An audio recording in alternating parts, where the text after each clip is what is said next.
Okay, so in this video we're going to talk about the differences between monopsony and perfect competition in input markets. So we've talked about the difference between perfect competition and monopoly in output markets, and now we're going to do the exact same thing for input markets. So this should kind of clarify why I put perfect competition right here when price was constant. And the reason that I put perfect competition right there is this is the price of the product. And so the product is an output. So we're talking about the output market there. So now we are talking about the input market, the market for labor, which is one of the firm's inputs.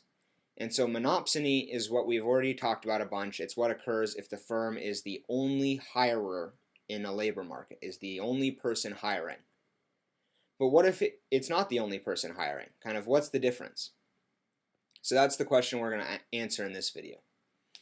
So imagine, I think in one of these videos prior, I was talking about shoe markets. And so a company that produces shoes has to hire people to make those shoes. So we're going to talk about the market for shoe laborers, for shoe workers.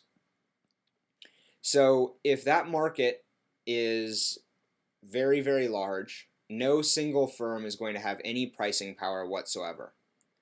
So the firm is just going to have to take the market equilibrium price and pay that price to its workers. So I went ahead and made a demand and a supply curve for shoe workers, and that's highlighted over here. And so the way that you read this is if there is only one person that wants to work or only one unit of labor, it doesn't really make sense to talk about these as people here, but if there's one unit of labor, there is a firm that will pay $80 for that person to work there.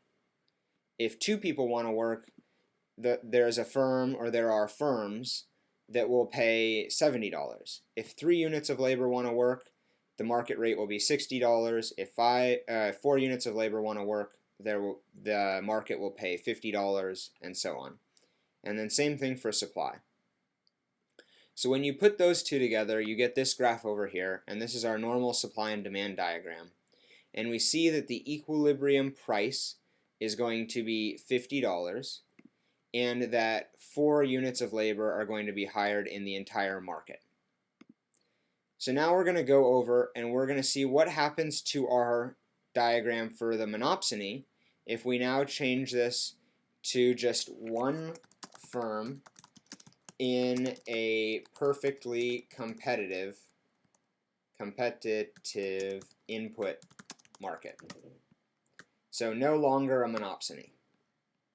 Well, what's going to happen is that the wage that is paid right here, this 50, is going to be the wage that the firm has to pay. So this company is going to have to pay $50, and I want you to watch as these curves change. It's going to have to pay $50 no matter what. So what changed?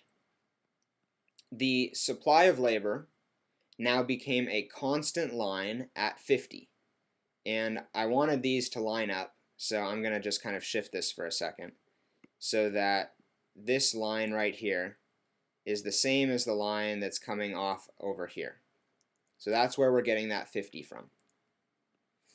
Now, the other thing that changes is that the marginal factor cost of labor now becomes equal to the supply line, which is equal to the wage rate. So all of these three things become equal at 50. And we can see that, kind of putting this graph back down just for 1 second, we can see that marginal factor cost of labor is now all 50. So now it makes no sense to have these boxes in yellow here because this is not going to be the equilibrium anymore. So I'll make those white again. And now let's go just look at this graph and kind of see what the equilibrium is going to be. So I'll send this guy to the back, and we'll look at this one. So we still know that this firm is going to produce where marginal factor cost is equal to marginal revenue product. It makes no sense for the firm to hire workers at $50 basically if they can't make $50 worth in $50 or more of an increase in total revenue.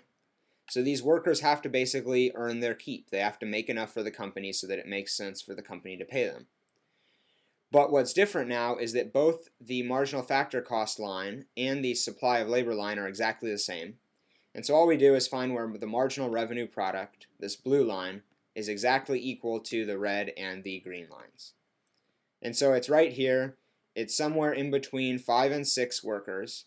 And I couldn't find a number so that this would come out really, really nice and neat with the market diagram and kind of everything together. So they would hire somewhere in between 5 and 6 units of labor, and that will be the place where they maximize their profit. So that's all I wanted to say in this video. I kind of wanted to just walk you through how we go from a market, and I'm just going to make this small for a second, how we go from a market for shoe laborers right here to find the equilibrium price, which then gets translated rather poorly, but translated over into this graph over here. If I kind of make them equal heights, you'll see that that line is just coming over right here. And then that the firm still produces where marginal revenue product of labor is equal to marginal factor cost of labor. It's just that marginal factor cost of labor now is just a straight line. So it's a little bit easier and a little bit simpler. So that should do it. If you have any questions that are about, what's the difference between if this market were a monopsony versus a perfectly competitive market, you should now have all of the theoretical background to answer it.